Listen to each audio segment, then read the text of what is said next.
The following podcast contains explicit language.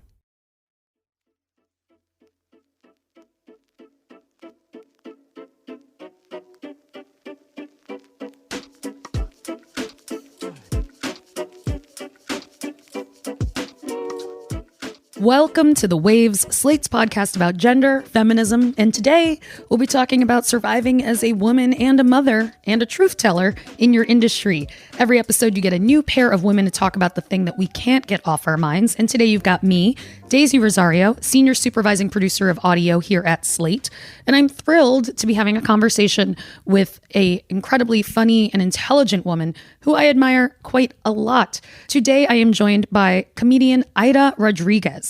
You might know her work from her HBO Max special Fighting Words or her Netflix comedy special, which was part of the Tiffany Haddish series They Ready. She's also been a longtime contributor to the Young Turks. Now, Aida is not just a comedian, she's also a mother, and that has been true the entire time that she has been pursuing her career, which is not the order that a lot of people tend to do that type of work in. So I'm especially excited to talk to her about that, in addition to the many other challenges about being a woman in the industry in which she is. So we're going to take a quick break here, but when we get back, you will hear more from me and Aida Rodriguez talking all about what it's like to be a woman, a creative in comedy.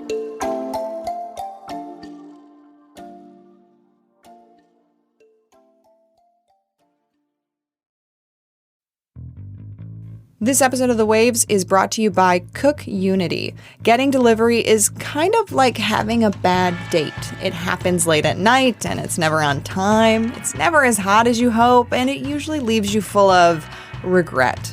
Maybe it's time to break up with delivery and try something better. You could be inviting a different chef over every night with Cook Unity. With quality ingredients and hundreds of fresh, creative meals, you'll never have to resort to swiping again. You might even want to light candles. Sign up at cookunity.com/breakupwithdelivery and get 50% off your first week with the code WAVES. And we are back with Aida Rodriguez. Aida, welcome to The Waves. Thank you for having me. I've been in isolation for a couple of weeks, so this is like my first communication. Well, thank you for making the time for this. I am a huge fan of your comedy. In our intro, we listed all the great work that people can check out. It's been about a year since your HBO Max special Fighting Words came out. Thank you. Thank you. I'm so happy to be here tonight. Yes. In the Boogie Down Bronx. In the food stamp building. What? Poetic justice. I've come full circle. Those of you who, I see the white people like the food stamp building. Are we in danger? You absolutely are. How has this year been for you since the release of that? Well, it's been great. One of the things that happens in a comedy world is that it can be very toxic, and you're surrounded by people who are always measuring themselves to another person. And you think about like all the things you don't have because somebody has a TV show and somebody booked a movie. I won't be arrogant to say that's beneath me, because I can say that I had, a moment where I expected more things to happen. And then someone was like, you're a woman. Like, what did you think was going to happen? That they were going to part the sea for you? Whatever. I've had a lot of time to be introspective and have a moment. And I had a really good year. And I'm very thankful, because I don't want everybody, I don't want all the audiences. I want people who are thoughtful and caring. I want people who want to move, who want progress. And I have, I directed 3 comedy specials for HBO Max since. I wrote a book for HarperCollins. I did my first animated movie. I'm in development on a TV show. So I had a great year, and I just want to make sure that I stay in gratitude, because a lot of people will minimize what you do because it's not grandiose, or it's not superstar status or whatever. And that's very toxic, especially for women who have to work, twice as hard. So that long answer is for you to say, I finally arrived at this place where I'm like, man, from November to this November, I had a hell of a year. Yeah, no, I mean, I think that appreciation is important, at least to me. I definitely value it. But I also, in my, own past, I remember when I was, actively pursuing comedy and film and all of that stuff. Yeah, there was always this moment of like, okay, you're finally having your moment. Are you ready to have 18 other moments? And it's like, you're supposed to be ready for them, but maybe they won't happen. Nobody can tell you what it looks like. It's a wild thing, at least as much as I've also continued to see it happen with friends over the years. Yeah, and I mean, I'm in a unique space where, as a woman that is Latina, I don't know that any woman has broken the ceiling in comedy. I think maybe Ellen DeGeneres is probably the most successful woman who's been a stand-up, and in terms of economics, because, we like to say, well, Amy Schumer has TV shows or whatever. I'm talking about being on that Forbes list, which Amy, I believe, was on once. But I have to create what I want to see because it doesn't exist. There's no Latina who's ever made it to a place where I can say I want to do that. So I have to be what I want to, I got to be my own role model in this. And so that can be hard sometimes. How do you navigate some of that personally in your career, in the sense that, like, you know that your audience does exist, right? Like, you and I both know that it's not like there's a shortage of Latinos or families from the Caribbean who have dealt with many of the things that, that you've talked about, which are so relatable to me, but also knowing that to work in the entertainment industry, you also have to be able to, quote unquote, fit certain molds in certain spaces that they can't kind of see you in otherwise. And how do you kind of navigate both trying to access some of those spaces that will help people that don't know who you are find you, and also just trying to, stay true to the things that you want to talk about and to like reach the audiences that you care about most? That's the crossroad that I'm faced with right now, is being true to myself, and then having this mass appeal that will create, waves which will allow you to be seen and in bigger spaces so that you can reach more people. I mean, I suffer from depression, so I have to check out sometimes and just, I have to say, I got to take care of myself in this moment. This business is not healthy. I don't want to be anything other than what I am in order to have success. And that's just a decision that I have to contend with, and listen, ageism, sexism, racism is all real, and I have to face it on a daily basis. So I just have to show up, and I continue to let Viola Davis inspire me. Like women who are older than me that are leading the charge and saying, no, Angela Bassett, who's my mom's age. You know what I mean? Like, I'm like women that are like, I'm still here, I'm still doing it, and I'm doing it big. So I just have to seek inspiration outside of the mold. You also, and please correct me if I'm wrong, but you also, I've seen you talk about kind of starting your career as a comedian as an adult, or, a little older as compared to a lot of people. People may not realize you go to open mics, like there's a lot of young people there. A lot of people like jump in early, have been really doing it a long time. I mean, how do you think, because I would imagine you've got plenty of friends through the comedy scene who did get started a lot earlier. How do you think that your experience has been shaped by kind of starting when you were already, an adult and a mother, I believe, right? Yeah, absolutely. I think it worked in my favor, honestly, because I knew who I was. So I wasn't subject to a lot of the peer pressure. I was already dealing with a struggle of my own. I was unhoused. I didn't have a place to live. I had 2 children. I was struggling, working a full-time job and still not having a place to live. Stop telling people, stop saying, if you're listening and you're one of those people, stop saying that people who are unhoused don't want to work and don't have jobs. A lot of people who don't have a place to live work and still can't make ends meet. And I started doing stand-up like as therapy for me. It was just an outlet, something that I could do by myself while my kids were safe and asleep. It was cathartic. It's something that I loved, but I didn't think I would ever be able to do anything with it. I think it worked in my favor because Nobody was going to slide me some drugs in the bathroom and say, hey, you need this to be funny. I didn't have time to like hang out.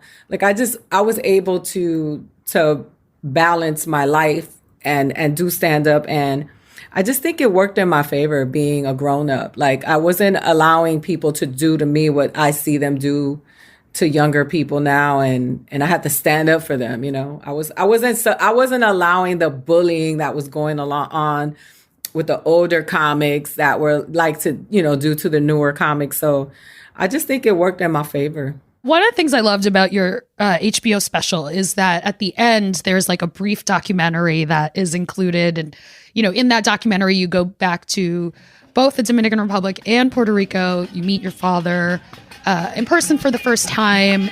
All of that stuff is just beautifully shared. I'm in the Dominican Republic. This is the first place that I lived after I was born with my father and my mother. My mother took me from my father when we were living here. I grew up not knowing him. I wanted to come here and meet my father and confront my issues and understanding a part of me that I never knew. All good for comedy because all the trauma made some really good bits. But I can't help but to think about the series of things that happened in my life if they would happen if my father was around. But what I really want to talk about from that little documentary at the end is you surrounding yourself with other people that you wanted to bring up with you. So we see in this documentary, it's a brief and beautifully emotional, but at the end we also see you doing what you can to help elevate other Latino comedy voices. Why is that important to you? You know, I want to see our stories being told. The media has been not very inclusive when it comes to Latino voices. Even though they include Latinos, Latinx, Latine people, they only include a certain type, which is what they believe the majority of the people that's gonna resonate with the majority of the people. And a lot of people feel excluded and unseen. And so for me, when it comes to comedy, you know, you don't hear many Caribbean voices I think Freddie Prinze has been the biggest, you know, Caribbean comedian, Puerto Rican that people know. And I think, you know, since him, you know, George Lopez is Mexican and Fluffy's Mexican. And it's been exclusive of other voices. And that is not, I'm not blaming, you know, Mexicans or George Lopez or Fluffy. I'm directly, you know, talking to the industry, which is what people don't do. They like to tear each other down and miss the culprit. And I just think it's been really, you know, harmful to us because when people do talk about us, they talk about us in a very harmful way. I did a comedy show with a woman who's, I don't know if she's a comedian anymore. She's a musical comedian who I learned later hated me. She brought me up to a show. She introduced me as having a knife. You know, she said, oh, she's a Puerto Rican woman, so she probably has a knife. And then she wrote a little jingle about it. So I snapped back and I said, oh, you know, here we go. Another talentless white woman who has an opportunity because of her privilege. And that made her hate me without her ever acknowledging what she said about me, how harmful and hurtful it could be. So I just think that those are the voices that are out informing people about who we are. And it can be harmful to us. So I want to create a way for people who look like me that don't all necessarily sound alike. Everybody who's Caribbean, everyone who's Latino, Latinx doesn't have the same experience. Everybody didn't grow up poor, getting beat with a chancla. Some of us, you know, grew up with two educated parents who did time out. And we deserve the spectrum. And so I'm fighting for that spectrum. I appreciate the anecdote that you share too about this other woman comedian, because one of the other things that I do love about your comedy is something that you say often is like, it's all relative. It's all relative. And when you were telling me that anecdote, I was absolutely thinking about how common it was, you know, especially when I was getting started. If you were a woman at the open mics, you just got introduced and there was a joke about it being a woman, and they often would play that Beastie Boys song, Girls. Girls!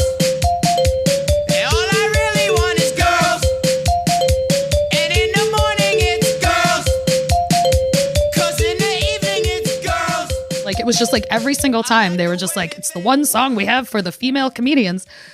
And I point that out because it is relative. Like even then, once you moved over to, it's like, it's not just women helping women. Like you still had this tension there that this person was exploiting in a way. And it is relative. Like it isn't just one list of like good people, bad people. It's like, it can all shift all of the time. Yeah, absolutely. And also the introduction that cannot go without saying something about you, how you look. And that is, that for some people some comedians think it's a compliment. They don't realize that it actually isn't. We are going to take a quick break and we will be back with more of our conversation with comedian Aida Rodriguez. And if you want to hear more from Aida and myself, check out our Slate Plus segment. Today, we're going to be diving into whether or not it's feminist to stand up for yourself in a loud way. Slate Plus members get tons of added content like no paywall on the Slate site, bonus segments on a bunch of different podcasts, plus no ads on Slate podcasts. You can go to slate.com/thewaves to become a member today.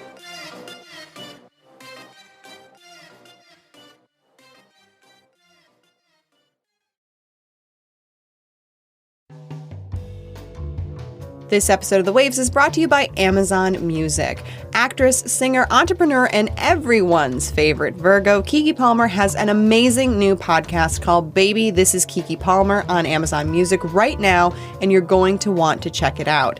Keke has a lot of burning questions that keep her up at night, and she's putting friends, family, and some of the hottest experts in the hot seat to ask them the real questions we all want to know, like, is OnlyFans only bad? How has dating changed in the digital age? Where would former child stars be if they weren't actors? These are just a few of the questions running through Keke's mind, and she's letting us in on it all. Because on Baby, This is Keke Palmer, no topic is off limits. Listen to Baby, This is Keke Palmer exclusively on Amazon Music. Download the Amazon Music app now.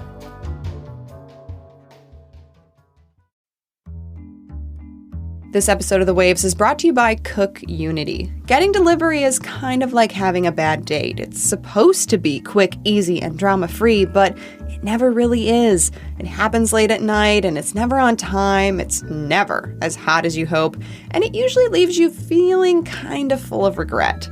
Maybe it's time to break up with delivery and try something better. You could be inviting a different chef over every night with Cook Unity. The first chef-to-eater platform, Cook Unity connects a diverse chef collection with food lovers to create an elevated at-home dining experience. Through a weekly subscription, eaters can select from a wide variety of fully prepared dishes handcrafted by talented chefs. With quality ingredients and hundreds of fresh, creative meals, you'll never have to resort to swiping again. In fact, you might want to light candles. Sign up at cookunity.com/breakupwithdelivery and get 50% off your first week with the code WAVES. We're back with comedian Aida Rodriguez. Before the break, we were talking a little bit about some of her experiences in comedy and having certain things kind of said about you in a way that is not helpful when you're trying to do your work. And I wanted to talk just a little bit more about that racism and sexism in comedy, in part because comedy can be so irreverent. And sometimes I feel like people forget that, like, just because some of these people are willing to talk about all kinds of stuff, that also doesn't mean that they're necessarily accepting of certain things. I still see those lineups where you're like, that's just, 6 white comedians in a highly diverse city. Like, could you seriously not find anybody else to like add to your lineup? And you also mentioned, earlier that, with the special that you were like, some people are like, well, you're a woman. Like, that's what's going to happen. I mean, like, what, there isn't a clear path. There isn't an obvious person to look up to. So, how do you consult with yourself about what feels right for Aida and the career that Aida wants to build? I always think about how I feel when I'm done doing something. So, for example, how do you feel? I check in with myself. Are you proud? Do you feel like you showed up as your best self? Do you feel embarrassed and shame? And I know a lot of people of color feel this when they do an all-white room, and you'll see a lot of comedians who are very accepted by people of color.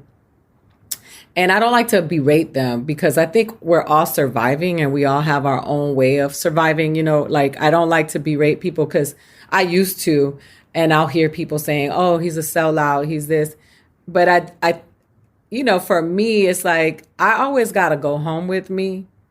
And I know that this stuff is temporary and it really doesn't matter in the big scheme of things, because you can be gone tomorrow and none of it matters. So what you leave behind is very important, and it's your legacy. And as we know now, like we see now, while we're fighting for our own bodies and reproductive rights, you can still see videos of George Carlin circulating, talking about how how hypocritical the people who do this are. And that to me has been very powerful in reinforcing, what I stand on sometimes, because it does get discouraging. And sometimes it is easier for some people to just, do whatever they need to do to make as many people as they can laugh because they want the money, or and they want to get out of their situation.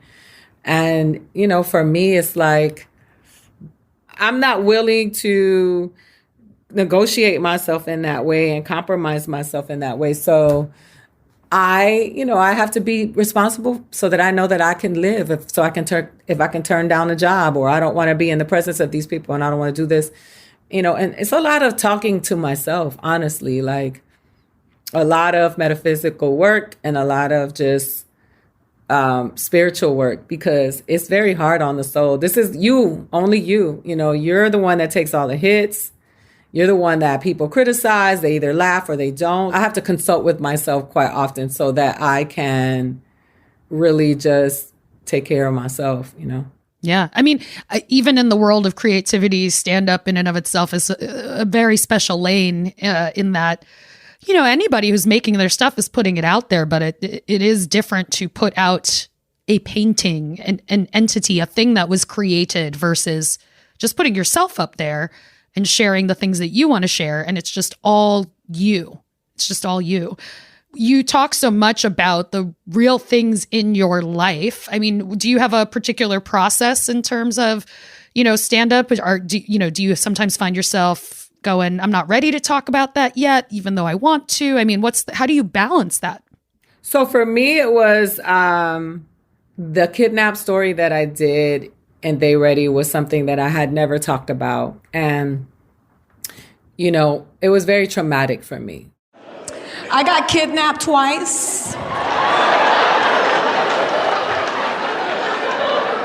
I was hot in them streets. Both times by family members. All the time, my whole life, I was waiting on a white lady to come steal me, right? A white lady with a house, a pool, some cherry pie, and a daddy in the house, right? And I just kept getting snatched up by motherfuckers with my last name. I was like, fuck. The first time it was my mom. My mom kidnapped me from my father. I was living in the Dominican Republic with my dad, and my mom stole me. She brought me to America, like basic parental kidnap shit, you know what I mean? She stole me. She was like, that motherfucker cheated on me. He will never see you again. You hear me? And that's how it went down. That bitch was serious.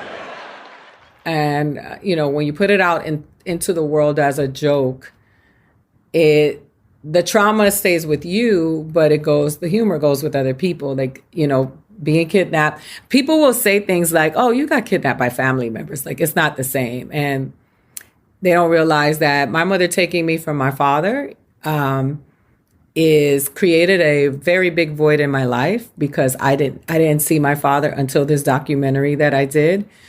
Also, she changed my name, so I was technically illegitimate according to whatever Game of Thrones, and I had a lot of issues because of that. Not knowing part of me. It took a long time for me to talk about it, and when I did, I put it out into the world, and I never talked about it again. And it really impacted a lot of people who had been taken by one parent or the other. It was very, very common.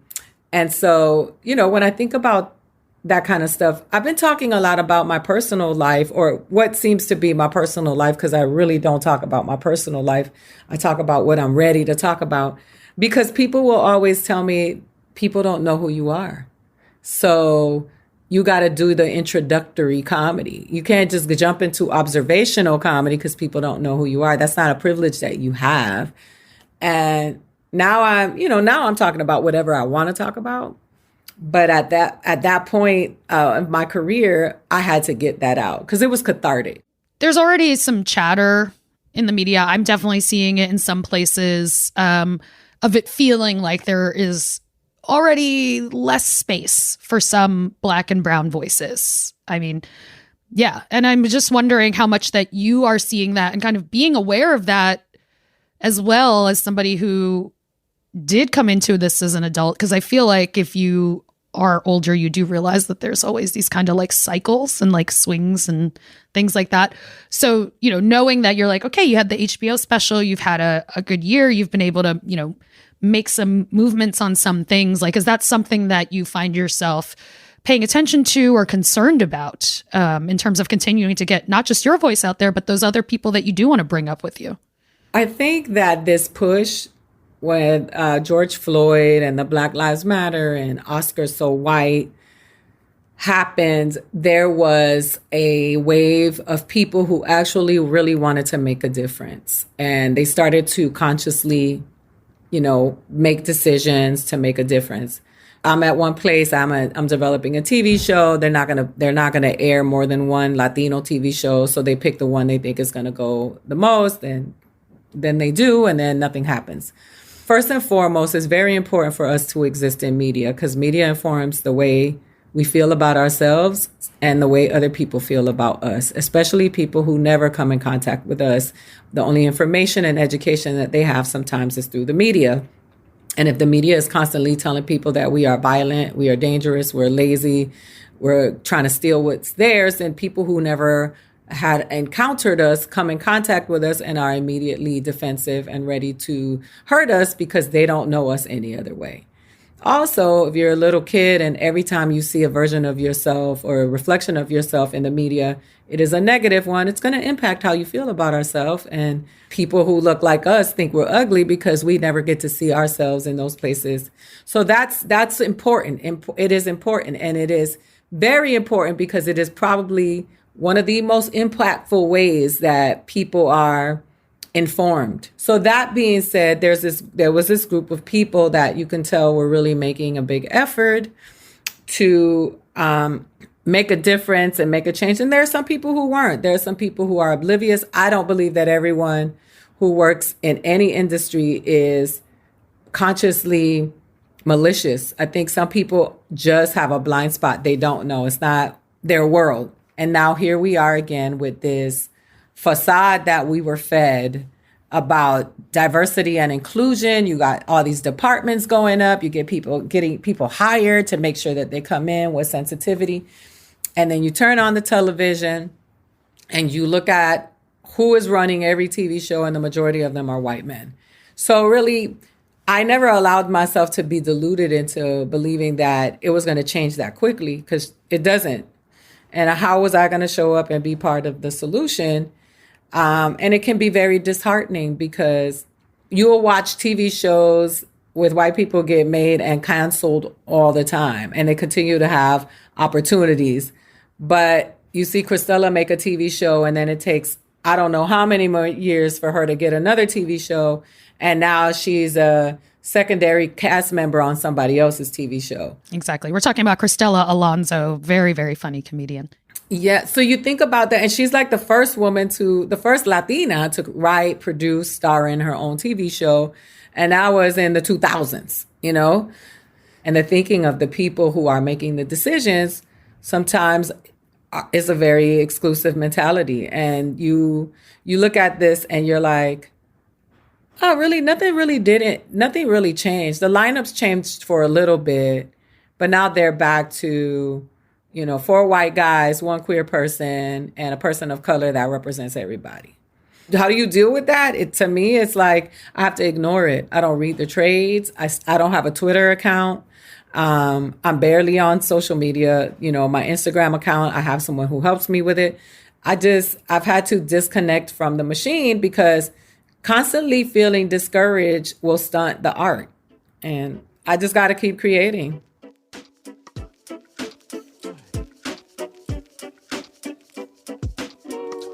Always a pleasure to get to have a conversation with you. Again, please go check out her specials on HBO Max and on Netflix. The very funny and incredibly smart Aida Rodriguez. Thank you for having me. That is our show this week. The Waves is produced by Cheyna Roth. Daisy Rosario, that's me, is senior supervising producer of audio, and Alicia Montgomery is the vice president of audio. We would love to hear from you. Please email us at thewaves@slate.com. The Waves will be back next week. Different hosts, different topic, same time and place. Thank you so much for being a Slate Plus member. Since you're a member, you get this bonus segment. I'm back with Aida Rodriguez. So, for Is This Feminist, which is a Waves recurring segment, I wanted to talk to you about this in particular, but the idea of pulling your punches and just kind of not standing up for yourself in a loud way. Is it feminist to be someone who's always willing to kind of pull their punches and quiet their feelings for the good of the room? I don't know if it's feminist or not. I know it's not healthy for feminism. I think that's too heavy a load to put on people who are fighting for the just treatment of women, in all aspects of life. But I think that it's unhealthy for feminism. People who tend to lean more liberal, progressive, more to the left, there's an elite thinking there. A lot of times that's very hurtful to us because we need all hands on deck. Everybody can't be diplomatic. And I know people are going to disagree with me, especially people who come from elite places where they've never really had to fight in life. But we need all hands on deck because the people who don't subscribe to our thinking are willing to do any and everything to shut us down, to shut us up, and to take what's ours, our freaking human basic rights. Sometimes you got to fight your battle. Sometimes you got to be strategic. Sometimes you got to figure out what's the most effective way to operate in whatever you're operating in. But I will not tell us that it is feminist to learn to pull punches because they don't stop punching us. That's a good point. That is a good point. They don't stop punching us. And yeah. What are we doing? Blocking.